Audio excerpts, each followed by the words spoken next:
Shalom saudara, jumpa lagi bersama saya Patrismi di channel saya.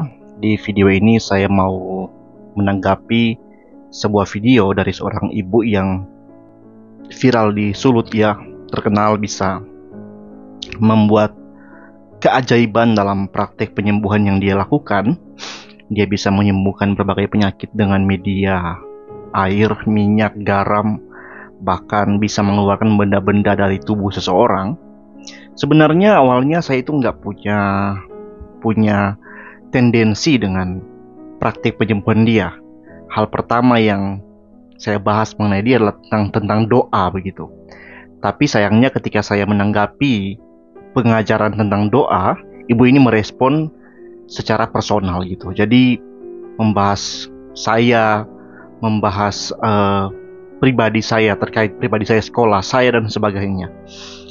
Dan it's okay lah, mungkin ya ibu masih belum paham tentang apa istilah ad hominem ya. Tapi saya tetap mau untuk kita dalam hal ini berdiskusi, bertukar pikiran. Meskipun serangan-serangan yang diberikan itu sangat-sangat nggak substansial, malah lebih kepada menanggapi saya secara personal ya.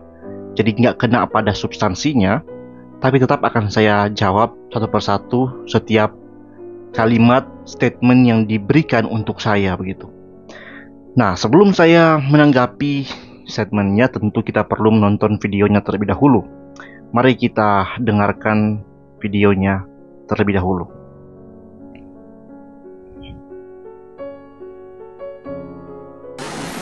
Halo, salam sejahtera buat kita semua. Berjumpa lagi dengan pemilik pelayanan kasih. Video ini saya buat ingin mengkonfirmasi kepada salah satu hamba Tuhan yang men-skip video saya dari hari Jumat tentang Suruh Berhenti Ujang, yang tidak di-upload secara lengkap. Kalau itu adalah video tentang perjalanan pelayanan saya yang saya meminta agar Tuhan menyertai pelayanan saya dan hujan berhenti, dan nyatanya memang berhenti toh sampai hari ini. Kedua, dia juga sekarang bikin konten dengan kalimat atau statement. Dia mengatakan bahwa ilmu tenaga dalam dibungkus dengan mujizat. Yang saya mau jelaskan adalah, bro, kita karunia ini Tuhan ada kasih. Kedua, kita tidak mengikuti aliran tenaga dalam apapun yang menurut bro, yang ada seseorang yang DM Pak Bro menjelaskan bahwa dia pernah bergabung di kitab tim pelayanan kasih dan dia telah keluar. Sekali lagi, tim pelayanan kasih itu itu mengeluarkan orang.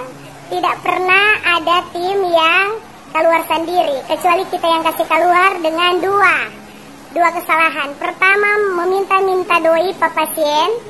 Kedua, menjual karunia saya untuk mendapatkan doi dari orang-orang penting atau pejabat-pejabat. Kalau dia senang ada tim, berarti dia melakukan dua kesalahan itu.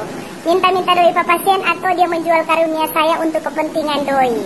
Dan saya mau konfirmasi sekali lagi bahwa saya tidak memiliki ilmu atau tidak teregistrasi dari perguruan manapun. Dan saya sangat sesalkan adalah bro orang yang mengerti tentang agama, bro yang mengerti sekali tentang Alkitab. Yang sangat sesalkan sekali adalah bro menggiring opini untuk kita dibenci orang, dibully orang, dihujat orang. Mungkin itu merupakan kepuasan dari konten kan, untuk supaya dapat konten, dapat view. Cuma kita mau kasih tahu, kreatif bikin konten, jangan ambil dari kesalahan atau mencari-cari orang bersalah supaya bro konten mau naik. Agak pintar-pintar sedikit lah buat konten. Dan saya atas nama pemilik pelayanan kasih Cecilia Role ingin mengatakan kepada Anda yang seringkali men-skip video saya, mencari-cari saya kesalahan, bahwa saya berdoa untuk Anda, Tuhan Yesus memberkati, lebih semangat bikin konten untuk ambil kita ke postingan, karena kita tidak akan mundur oleh karena fitnahan Anda. Dan untuk orang yang men-DM Bapak yang mengatakan pernah bergabung dengan tim pelayanan kasih dan keluar dengan kemauan sendiri, itu dusta. Tidak pernah ada tim yang keluar sendiri kecuali kita yang kasih keluar. Karena apa? Jadi ketika dorang senang bergabung di tim pelayanan kasih itu karena dan etika bicara, terlalu kasar kepada pasien. Jadi kita cuma mau jelaskan itu bahwa semua yang bro katakan bahwa tenaga dalam dibungkus dengan mujizat. Tenang kok bro. Bro jemaat kita nggak mau ambil. Atau apakah kurang persembahan sampai tako mau pergi pagi kita semua kita kasih tahu ya. Setiap minggu yang datang di rumah pelayanan doa itu ada 5.000 orang lebih. Dan saya tidak pernah menserok alamat, mau kasih tahu tapi alamat selain selalu saya katakan bahwa ketika Tuhan berkenan baku dapatin kita. Jadi nggak usah takut karena kita nggak pernah aja kasih tahu tapi alamat secara umum. Dan kalau dorang tahu kita di alamat itu karena dorang inbox mendaftarkan diri supaya apa? Supaya dorang boleh baku dapatin kita. Karena lebih gampang cari pejabat daripada pasien. Sampai di sini paham sayang? Nggak usah takut, kita cuma karyawan swasta yang menyaingi penganut pelayanan. Cuma kamu bilang kalau sederajat sarjana sama-sama S1. Boleh begitu? Sampai di sini paham? Dadah, Forngana dan semua orang yang kurang suka dengan tim pelayanan kasih. Saya berdoa untuk Anda, Tuhan Yesus memberkati keluargamu, pekerjaanmu, dimanapun teman-teman pergi dan berada di dalam lindungan Tuhan. Love you. Dadah. Oke teman-teman, akan saya tanggapi semua statement beliau ini. Pertama terkait state video hujan berhenti. Bagian yang saya state tersebut dikirim oleh teman saya untuk saya tanggapi. Dia tanya, apa boleh berdoa berhenti hujan dengan cara seperti itu yang ibu itu ajar? Bahwa ada orang yang di Tanah Wangkok bilang masih hujan, ibu suruh keluar rumah, pakai nama alat Tritunggal, tanda salib, dan ibu bilang hujan akan berhenti. Dan bu, mohon maaf ya, menurut saya tidak usah GR lah bahwa hujan di Sulut ini berhenti karena doa ibu saat itu. Karena faktanya live itu tanggal 21 Maret 2025. Hujan terus berlanjut sampai tanggal 22. Tidak langsung berhenti di saat itu. Jadi menurut saya itu tidak perlu dianggap sebagai karena doa ibu ya. Yang kedua, terkait video saya yang membahas pesan seseorang ke saya yang mengatakan bahwa ibu pernah bergabung dengan sebuah perguruan yang mempelajari ilmu-ilmu putih atau tenaga dalam.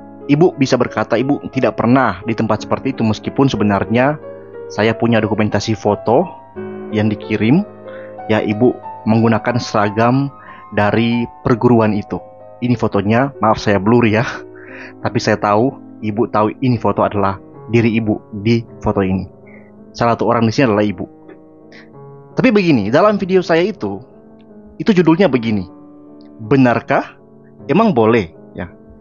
Mujizat tenaga dalam dibungkus dengan mujizat. Benarkah? Emang boleh.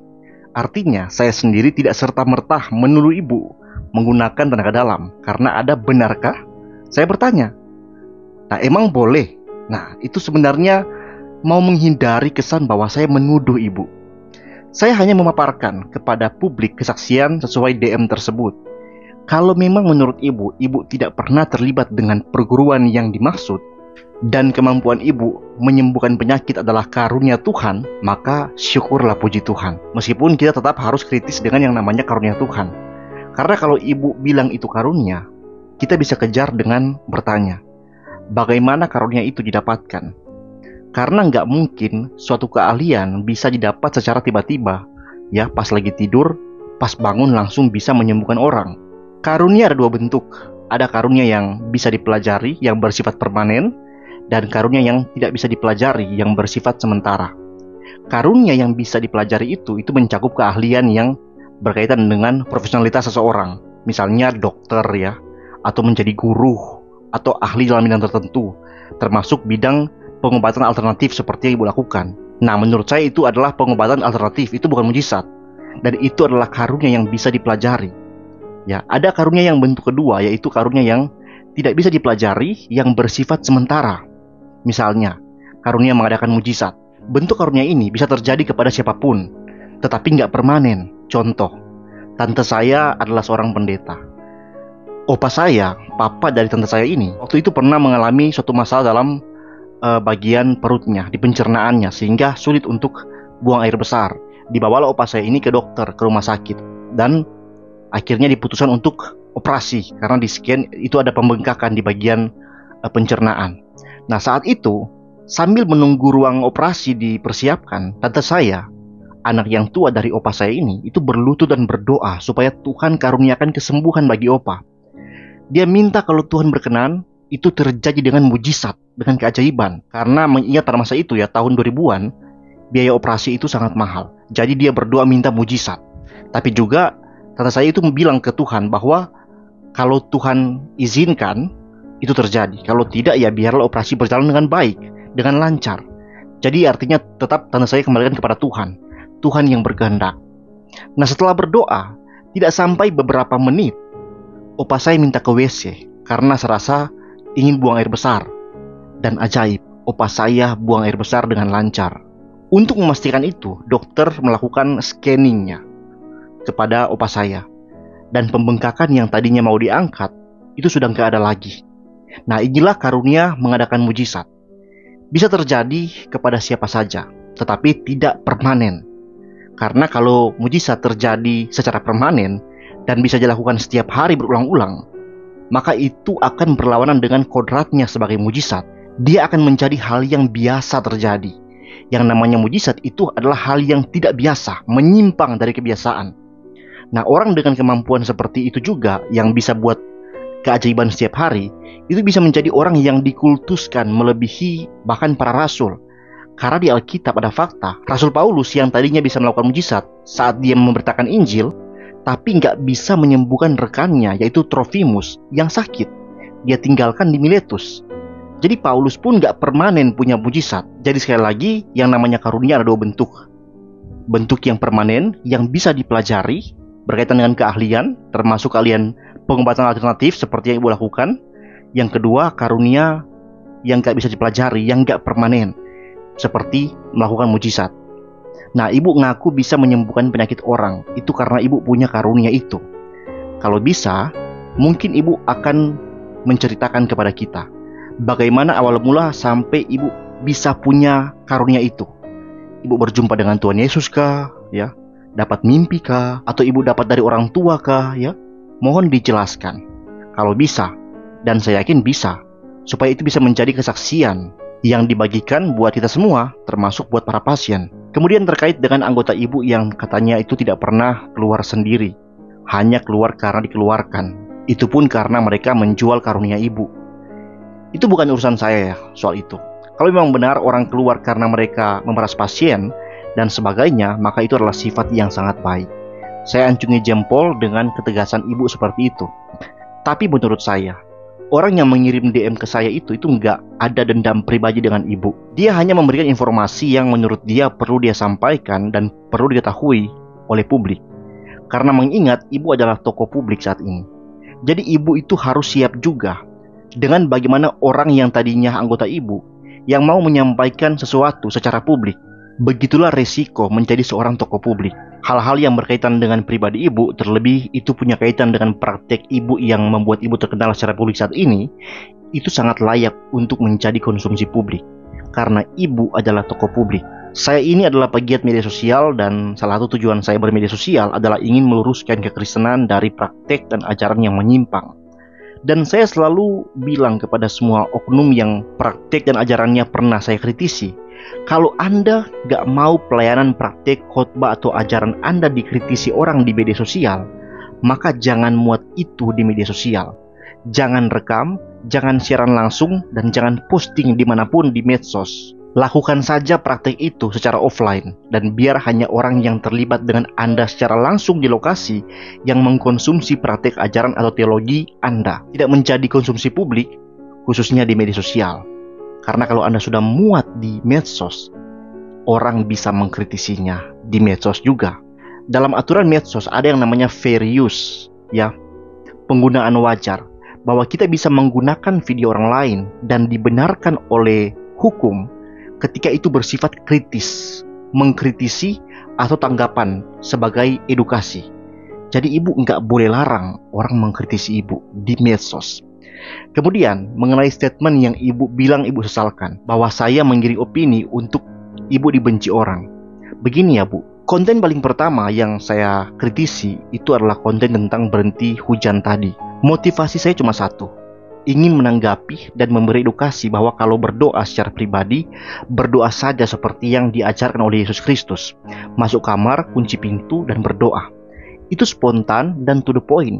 Tidak ada satu kata pun atau kalimat yang saya ucapkan untuk mendiskreditkan pribadi ibu, atau keluarga ibu, atau fisik ibu. Itu nggak ada. Saya to the point. Tanah Wangko masih hujan. Keluar rumah. Di dalam nama Bapa dan Putra dan Roh Kudus. Tanda salib, berhenti hujan. Jangan pergi di luar rumah. Jangan bikin tanda salib. Jangan bilang dalam nama Bapa dan Anak dan Roh Kudus, hujan berhenti. Jangan masuk di kamar, lipat tangan, tutup mata, berdoa baik-baik. Kalau Tuhan tidak bikin tompe doa, Tuhan tidak jawab tompe doa, bukan berarti orang ini lemah iman atau kurang yakin, bukan. Melainkan orang tahu Tuhan punya rencana yang lebih baik, yang meskipun orang lihat saat ini buruk keadaannya, tapi orang tahu Tuhan tidak pernah merancangkan atau mendatangkan malapetaka yang akan membuat umat pilihannya, orang-orang yang percaya padanya, itu menikmati kebinasaan pada akhirnya. Tidak, tapi selalu akan mempermuliakan namanya.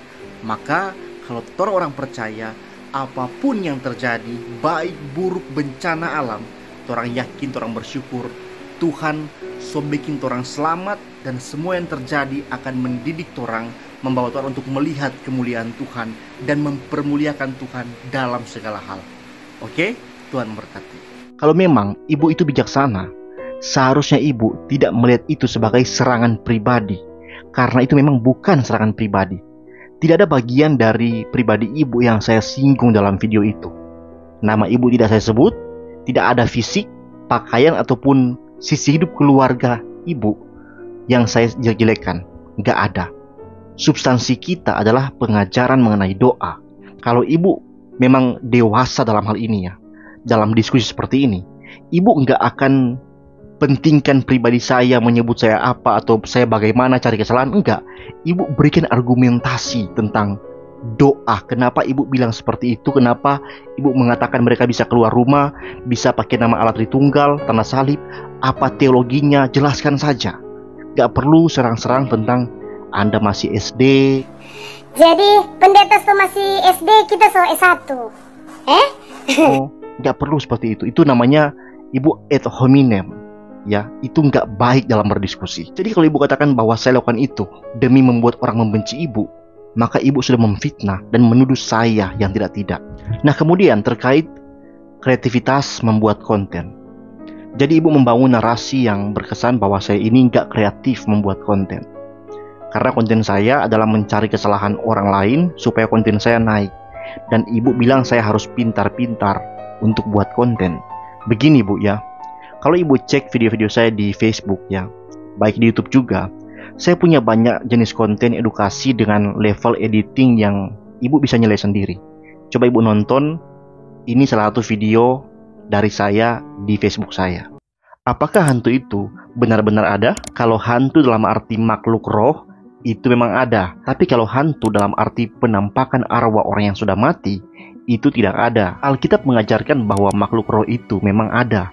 Ada yang baik dan ada juga yang jahat. Tapi Alkitab juga mengajarkan bahwa arwah manusia yang telah mati itu nggak bisa lagi bergentayangan di bumi dan menghantui orang-orang yang masih hidup. Kita pasti ingat bagaimana kisah tentang orang kaya dan si Lazarus yang miskin. Dalam kisah itu, kita bisa melihat bahwa orang yang sudah mati tidak lagi punya akses untuk menuju atau pergi kepada orang-orang yang masih hidup. Juga Ibrani 9 ayat 27 berkata, dan sama seperti manusia ditetapkan untuk mati hanya satu kali saja dan sudah itu dihakimi. Nah, itulah yang terjadi kepada jiwa-jiwa setelah kematian, yaitu penghakiman. Hasil dari penghakiman ini adalah surga bagi orang-orang percaya dan neraka bagi orang-orang yang tidak percaya. Tidak ada yang tertinggal di tengah-tengah. Tidak mungkin ada roh manusia yang tertinggal di bumi sebagai hantu. Jika hantu itu ada, menurut Alkitab, sudah pasti mereka bukanlah roh dari manusia yang sudah mati. Jika teman-teman melihat penampakan-penampakan dari orang-orang yang sudah mati, itu bukanlah dia sebenarnya, tetapi iblis yang menyamar, yang bertujuan untuk melemahkan iman kita dengan menakut-nakuti kita ataupun membuat kita sulit merelakan kematian orang yang kita kasihi. Nah, itu hanya salah satu. Bagaimana?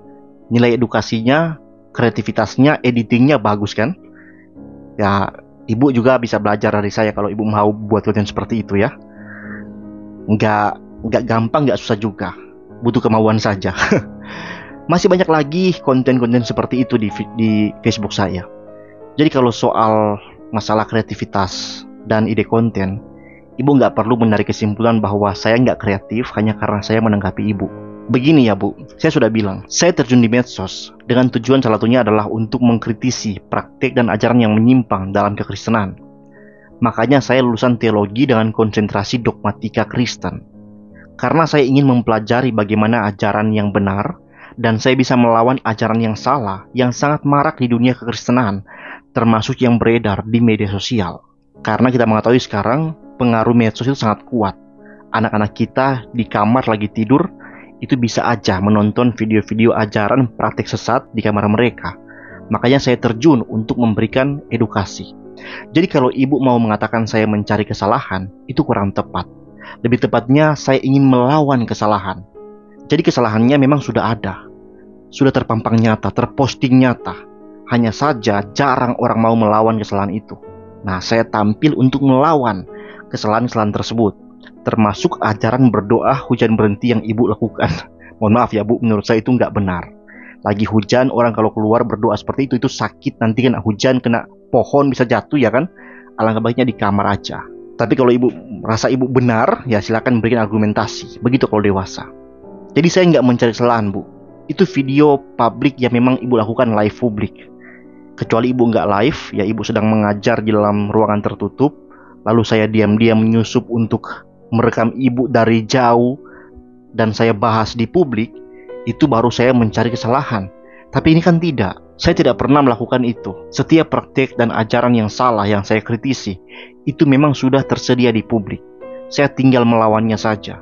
Dan kalau tanya apa motivasi saya, apakah views, apakah supaya konten saya naik, saya bilang, kalau hanya mau mencari views Bu, saya bisa bikin konten react video kucing lucu. Itu banyak sekali tontonannya. Saya bisa dapat views banyak dengan aman tentram tanpa kontroversi. React konten lucu. Atau saya bisa bikin video-video parodi seperti ngomong dengan diri sendiri atau video-video lucu. Bisa Bu, itu mudah Bu. Buat seperti itu gampang, tanpa masalah dan tanpa kontroversi, malah cuannya lebih banyak. Gampang. Tapi apakah itu tujuan saya? Tidak. Tujuan saya lebih besar daripada itu Bu. Saya ini orang miskin. Waktu saya semester 1 mau naik semester 2 di Fakultas Teologi, saya nggak punya uang. Saya hanya berdoa dan Tuhan kirim saya satu orang yang mau membayar semester saya dengan cuma-cuma. Bahkan masih banyak lagi pertolongan Tuhan sampai saya bisa selesai kuliah. Saya melihat bahwa saya bisa selesai kuliah, mendapat ilmu, itu semata-mata adalah anugerah Tuhan, pertolongan Tuhan. Maka saya ingin ilmu yang saya dapatkan dari Tuhan itu, ya di kelas teologi, khususnya ya di kelas dogmatika, itu nggak sia-sia, tapi benar-benar bermanfaat secara real di dalam sisa hidup saya. Dan lewat media ini, saya bisa merealisasikan ilmu saya sebagai bentuk pengabdian saya kepada jemaat Tuhan.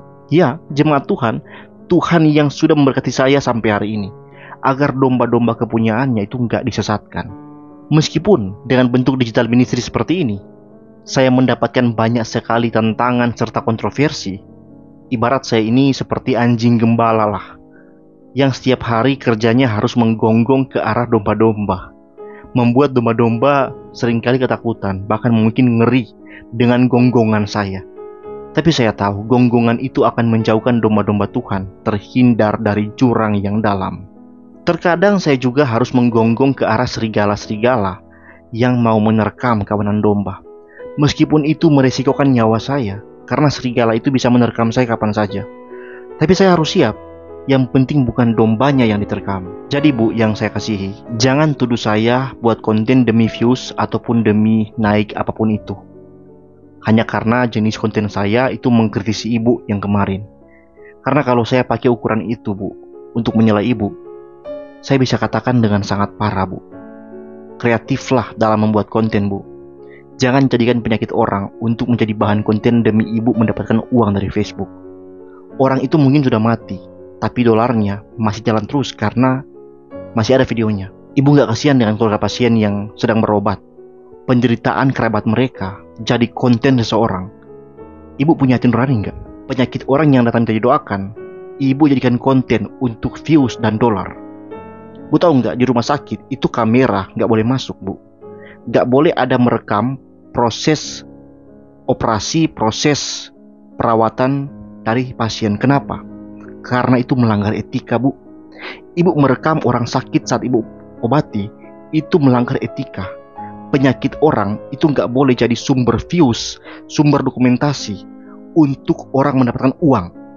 Kalau di rumah sakit itu wartawan nggak boleh masuk karena mereka bisa bikin berita dari rumah sakit sehingga dapat uang, itu melanggar etika. Nah, ibu terang-terangan orang sakit ibu rekam pasang di publik, itu melanggar etika, Bu. Tapi saya nggak mau menuduh ibu seperti itu. Itu hanya seandainya saja kalau saya mau pakai ukuran yang sama untuk menilai ibu dari sisi jenis konten dan jenis kreativitas. Saya percaya ibu buat konten itu demi dokumentasi dan mungkin promosi supaya banyak orang sakit bisa tahu informasi tentang ibu dan datang untuk berobat. Yang terakhir, Bu, kalau soal saya ini takut karena kehilangan jemaat, saya nggak punya anggota jemaat, Bu. Nggak ada. Ya, saya nggak makan duit persembahan, saya nggak terima duit persembahan speser pun nggak ada. Saya ini membangun digital ministry, Bu. Pelayanan digital. Saya fokus pelayanan saya di dunia digital. Meskipun saya seringkali diundang kemana-mana bawa seminar untuk pengajaran dogmatika Kristen. Saya diundang, dikenal, dan diundang ke gereja-gereja membawakan seminar. Saya mendidik baik secara ministry digital tapi juga secara real life di seminar-seminar seperti itu. Saya juga membuka kontak pribadi untuk ditanya, untuk berdiskusi, bertanya jawab, saya berapologetika, dan seterusnya. Nggak ada saya mengkritisi ibu karena demi takut ada jemaat yang lari atau apa sebagainya. Nggak ada, Bu. Ya, jadi ibu, alangkah baiknya jangan membangun narasi seperti itu karena jatuhnya juga fitnah juga, Bu, ya. Fitnah. Ibu memfitnah saya seperti itu. Tapi kalau ibu merasa saya memfitnah ibu, silakan ibu bisa jelaskan apa yang menjadi poin-poin dari yang saya kritisi, yang ibu anggap sebagai fitnahan. Itu lebih dewasa, Bu. Dan yang terakhir sekali, Bu, ya. Ibu bilang lebih gampang cari pejabat daripada cari Pak Ibu. Teman-teman, kita mau bilang ya, kalau orang ini orang yang betul-betul hamba Tuhan, orang harusnya nggak sulit dicari. Karena Tuhan saja ya, orang gampang mau cari, cuma lewat doa, apalagi orang DP hamba. Jangan pernah menganggap diri sulit dicari, jangan membuat diri sulit dicari. Permudahkanlah diri untuk ditemukan, ya, kapanpun, dimanapun. Jangan merasa bahwa lebih gampang, lebih mudah mencari pejabat daripada mencari ibu, ya. Karena kalau memang ibu hamba Tuhan, ibu nggak akan sulit dicari. Karena Tuhan saja, bosnya ibu, gampang dicari, lewat doa saja sudah ditemui. Apalagi cuma babunya, hambanya. Harusnya lebih gampang, ya kan? Ya, ini video saya kira saya sudah menanggapi semua statement ibu ke saya. Terima kasih untuk doa ibu yang ibu sampaikan, meskipun berdasarkan pada tuduhan yang mengada-ngada, ya, tidak apa-apa.